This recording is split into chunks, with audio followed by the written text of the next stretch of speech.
Oui, toute la famille a fini par être au courant. Ta grand-mère a dit que je regretterais cette décision. Tu finiras par regretter cette décision, c'est ce qu'elle a dit. Qu'est-ce qui t'a fait changer d'avis? Ton père a appris que j'avais rejeté sa proposition et un jour, il s'est débrouillé pour entrer dans la maison. Il a grimpé le long du mur, a escaladé la façade et a crié mon nom sur la terrasse. Oh, maman! Papa était tellement romantique, hein? Quand je suis allée voir, il tenait fermement dans ses mains un bol rempli de petits gâteaux faits rien que pour moi. Et je me demandais comment il avait fait pour savoir que ceux-là étaient mes préférés. Alors j'en ai goûté un, et c'est là que j'ai complètement changé d'avis. Et sur le moment, je me suis dit, si un homme peut faire la cuisine aussi bien que lui, alors je devrais l'épouser, un point c'est tout. Maman, c'est bien ce qui s'est passé sur cette terrasse ou... Mais à quoi tu penses, toi? Excusez-moi. Dans ce cas, il s'agit d'un mariage d'amour, pas un mariage de raison. Il se trouve que j'ai dû me marier avec lui pour savoir ce qu'était réellement l'amour. Les incidents qui se sont produits après mon mariage m'ont vraiment fait réfléchir. Je me demandais si j'avais fait une erreur en décidant de l'épouser. Comment? Eh bien écoute, je ne savais pas faire la cuisine, je ne savais pas m'occuper d'une maison, j'étais encore très immature. Je ne savais rien faire, ni même m'occuper d'une famille, je ne savais rien faire du tout. Et ton père était dans l'armée. Ça veut dire qu'il était transféré tous les 2-3 ans. C'était aussi très difficile, tu sais, de devoir changer d'endroit et de s'y adapter de nouveau. Oui, mais papa t'a aidé, n'est-ce pas? Évidemment que oui, ma fille. Il n'y avait que lui auprès de moi. Vous étiez encore toute petite. Et ton père était...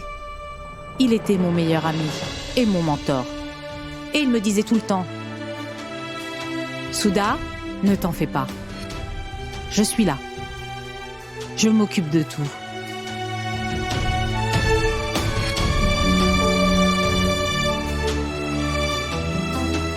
C'est naturel de se sentir attiré par son fiancé, que ce soit un mariage d'amour ou un mariage de raison. Ça arrive dans tous les mariages. Mais tu réalises que tu l'aimes vraiment seulement après le mariage.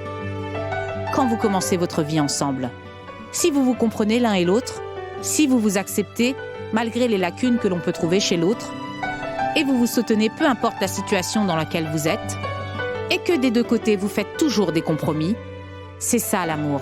Mais comme j'ai dit, toutes ces choses existent déjà.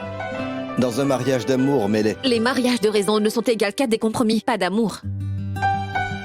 Oh non! Vous allez vous remettre tous les deux à débattre encore une fois. Je vais y aller. Je commence à avoir faim. Non, maman, attends. Non, si vous voulez continuer à vous battre, moi je préfère m'en aller.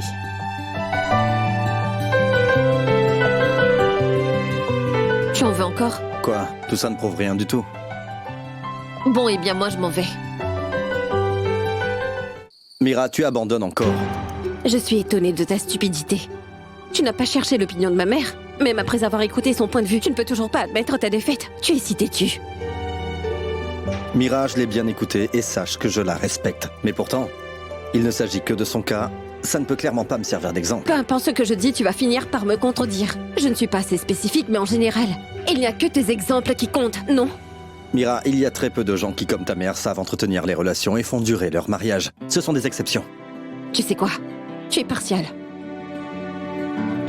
Écoute, juste parce que tes parents ont une belle vie conjugale ensemble, ne veut pas dire que tous les mariages sont des contes de fées. Voyons, je veux dire que j'en connais beaucoup. Leurs vies sont très différentes. D'accord. Alors donne-moi un exemple. Non, oublie. Et pourquoi ça? Je t'ai bien donné un exemple pour que tu comprennes ma théorie. Maintenant à toi de me donner un exemple concret. Alors Mira, ne sois pas sur la défensive maintenant. C'est moi qui suis sur la défensive ou toi? Mira, peut-on avoir une discussion objective sans avoir à se disputer, s'il te plaît? Écoute, je t'ai pourtant montré que j'avais raison. Et c'est toi qui as échoué. Alors n'essaie pas de me faire comprendre autre chose. D'accord. Est-ce que tu vas écrire cet article? J'écrirai quelque chose en quoi je crois. On verra bien. Quoi? Rien. Et qu'est-ce que tu as dit? Fais attention à ce que tu fais. Tu n'es pas supposé avoir de contact physique avec ton locataire selon le règlement établi. Pardon. Ça ira. Kabir, nous n'avons pas terminé. Ma chère Mira. Tu n'es pas mon ami. Bien, mademoiselle. Tout ce qu'a pu dire votre mère était un point de vue des plus romantiques. Mais si tu poses la question à des gens de notre génération, leur perspective des choses vont totalement différer. Allez, oublions son époque. Pose la question aux jeunes de nos jours. Ils te répondront eux aussi que les mariages de raison sont des pratiques qui datent d'une autre époque.